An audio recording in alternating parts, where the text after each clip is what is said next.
Hi, Bernie Kosar here.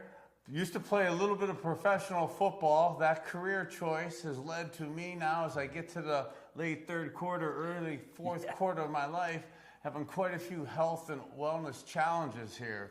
So somebody now who's had, I used to say, when you and me met, Sean, I used to say, and I'm sitting next to the great Sean Loomer, but I used to say back before we met a couple years ago, that I had 40 surgeries, 80 broken bones, 100 concussions, 14 seizures. The last couple seizures, I was in a coma for 72 and 96 hours. My regimen, most of all this century, has been north of 60 pills a day. Being sick like that, being bluntly addicted to those type pills, not knowing how to get through my day, was something that after that last seizure, being in a coma 96 hours, to come out of it and the doctors say, Bernie, you're a tough guy, you're doing awesome, but keep up with your prescriptions and protocols. I knew there had to be a better way for me, because I knew I was going to bluntly be one of those overdose statistics, or I love my number 19, and but there's 19 people a day in the state of Ohio that commit suicide. Those type issues was a real possibility for me. So I decided and tried all kinds of different holistic ways to get myself healthy, and I've had such a great blessing, and so many people have been asking me as I go through this journey, how did I do it? Why did I do it? And who's really coached me up on it? So as I sit here next to the great Sean Loomer and his better half, Ty, his wife, Culture for Good is something that Sean and Ty have been doing for almost 28 years.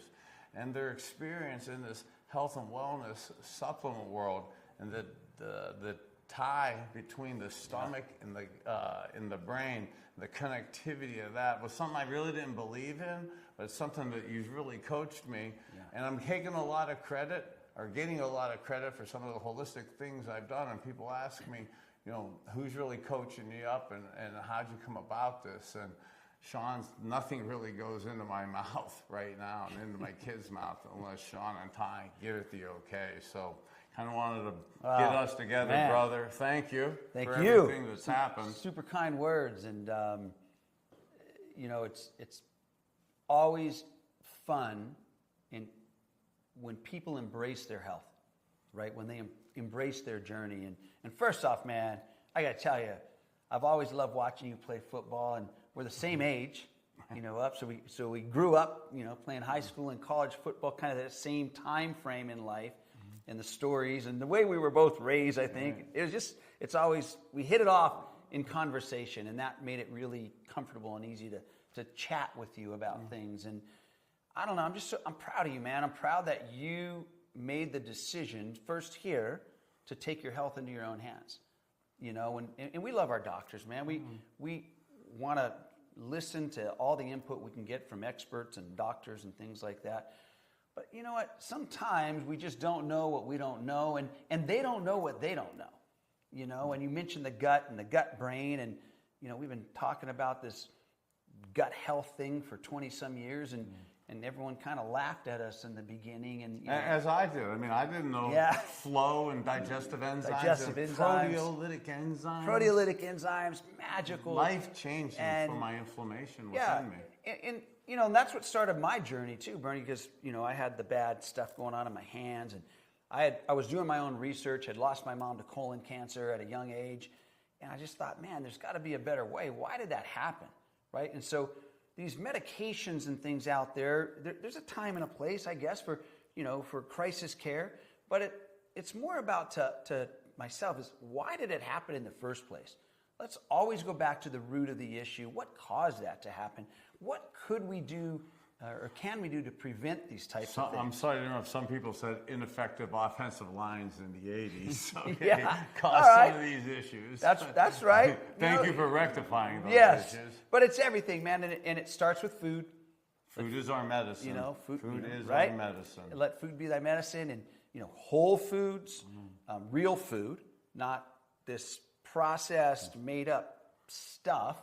One thing Sean and Ty really taught me: the fast food, the ultra processed food, eating raw, living raw type eating. Fresh and living has food. been a massive help to my Vitamix machine with all the fiber in there. Yes. Yeah, I mean, Thank you. Yes, absolutely. And so you look at all of these things. It's really what we do and what we teach. And if you weren't coachable, it wouldn't have mattered. You were so coachable. That's why this really has mattered. You know, you matter, right? Yeah. Right? By being coachable.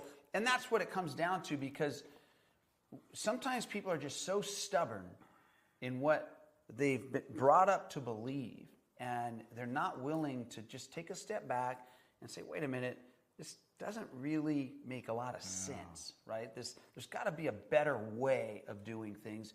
And that's really what it's all about, healthy lifestyle, right? That's really what this boils down to. You know, our hydration, our sleep, all these things, what we put into our mouth, breakfast, lunch, dinner, desserts, snacks, every day, every week, every month, every year. It's over time that we create these health issues.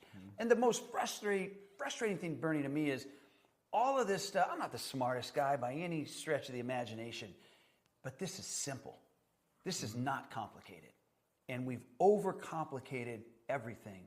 And these issues weren't there, man. We're 60. Right? We're right. What do you call it? You say late third quarter? I would say late third quarter, early fourth quarter. When you get a few of those diagnoses that I've been getting with pre-dementia, early stage Parkinson's, and being on the liver transplant list, you're more in the fourth quarter of your life. But I'm sitting here too, and I'm not just saying this to be nice or to sell or to talk to people. But when we first met, there's a stat that where NFL players who played more than 8 years in the league very rarely live after 57 years old. You just said we hit 60 years old. Also, when we first met, I was really challenged at the ability to enunciate, articulate, communicate any multiple syllable words. Right. So now, again, to be diagnosed with early stage dementia and early stage Parkinson's, liver transplant list, and to have played and had the lifestyle that I had with my old profession and some of the stuff that happened to me post a career, to be sit here today cognitively present, to be sounding and looking better than I did 5 and 10 years ago. Yet I'm still aging, and aging is killing all of us. Yet to be able to slow down Father Time, given some of the stuff that's happened to us, it's really thankful, brother. We like to age backwards. Yeah, we're going to go the other way. I'm trying to backstroke now. But it really, we've been very fortunate to work with, an elite professional, retired athlete and current athletes, and all of that stuff's fantastic. But really what the intention for us is to help everyone, everyday people, not only elite athletes, but, we can help them with recovery time and performance and all those things. But it's all of us. It's our kids, it's our grandkids, it's our friends, our parents, our siblings. I started out with this self-servingly to get myself back in shape, and then to help a lot of my teammates and friends and guys that are our age. We're a little bit stubborn, we're a little bit opinionated as to what to do, and even seeing us. So if this helps some of us men out there lighten our load to be able to be open-minded to this. I appreciate how Sean said I was open-minded to this. Actually, I want you to know I think I was coachable and open-minded. The truth was I was desperate. I was desperate and afraid, and I was scared. Okay, and this stuff we're talking about, when I look back and I think about why was I scared at trying this stuff, because it is so simplistically basic. And when you start with food as your medicine and eating raw and just understanding a few of the basic concepts that we've been doing, it's been genuinely life-saving. Yeah, and life-changing. Yeah, it's life-changing, and I think you said something about you were desperate. And the whole message here is, we want to help those who have an issue, serious issues, somewhat serious, whatever. But we also, it's so much easier to teach prevention. Oh, right. Right? So it was originally us older guys. Now for the younger parents, my kids now are in their early 30s, late 20s now, starting to develop families and stuff. I'm wanting to see the younger people kind of gravitate to this. Don't make the same dumb mistakes I made at your age.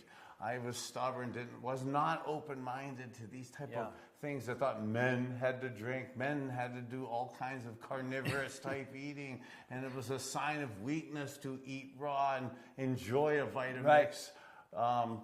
Blending and Vitamixing your vegetables and chewing your fruit. I mean, stuff like that are simple core philosophies. Before cooked food, what you taught me before cooked food, a digestive enzyme. If you think about it, when it goes way back, like after World War II, our food changed, man. At least in the U.S. it did. And canned food, TV dinners. Remember the TV dinners deal, and then the microwaves, right? And all these different things. It just changed, and fast food, and what used to be a treat became an everyday thing. Instead of going down to the soda fountain, at the drugstore or whatever, and having a treat, having a soda maybe. Now people are living on these things, even still to this day. Sugar's a killer. We got, and I'm not talking about good fruits and the fiber that's in the skin and all that. I'm talking about these added processed sugars that are hidden in everything people are just consuming. It's all these little things, Bernie, that, it's been amazing with just this diet and the ability to get away from my high blood pressure and pre-diabetic levels. And I don't know, you said so, I don't know if it's just because we're guys and we're stubborn or whatever, know-it-alls or egos or whatever, but I'm telling you, it's... all the above. It's easier. We've been able to, over the last 20-some years, usually it's the women. It's the women, it's the females, it's the moms. They're much more open to listening and learning and helping themselves and their family. We gotta, and we love the women, right? We want to help the women, of course, and the children. But we want, man, come on, guys, man, let's get the men to step up a little bit and be open and lighten up. Seriously, not lighten up on the wives and kids when they really do want to eat green vegetables or. Man, kids know. The kids know. They know, and we ruin the kids because. And I know we just didn't know what we didn't know, but now we know. So there's no excuses, there's no looking backwards. It's today and moving forward. The kids know. Let's start them at a younger age when we can. They know the difference between eating an apple and a slice of pizza. Not that that's so bad. I love pizza, man. Well, who's a big milkshake guy. There's certain ways to be able to adjust your smoothies and vegetables and juices these days to make it fun and healthy for your kids. So it's all good. I am grateful that you allowed me to be a part of your journey. I love where you're going. You're moving forward every day. You're grateful every day. And that's what it's all about for all of us. And as you say it like that, and as we're kind of winding down here, and you think about how I appreciate you saying that and how you and Ty genuinely live that and teaching me to genuinely live that lifestyle and believe in that, but also to how we're able to just pass that on to others. And as an old quarterback, like to pass it forward. Yes. You've passed this great information on to me, and this isn't something to harbor. It's almost like I feel a responsibility to pass it forward to other guys, other young families and kids. And we use the phrase, you matter, because we're big into self-confidence and self-esteem. And I want you to know, brother, you matter. Thank you so much. You matter, and keep passing it forward. This is the most important pass you're going to throw, and you're doing it every day, constantly, man. So I love you, appreciate you, and we appreciate you for taking the time, just for listening. And hopefully, if there's anything we can do to help you out, please let us know. You matter.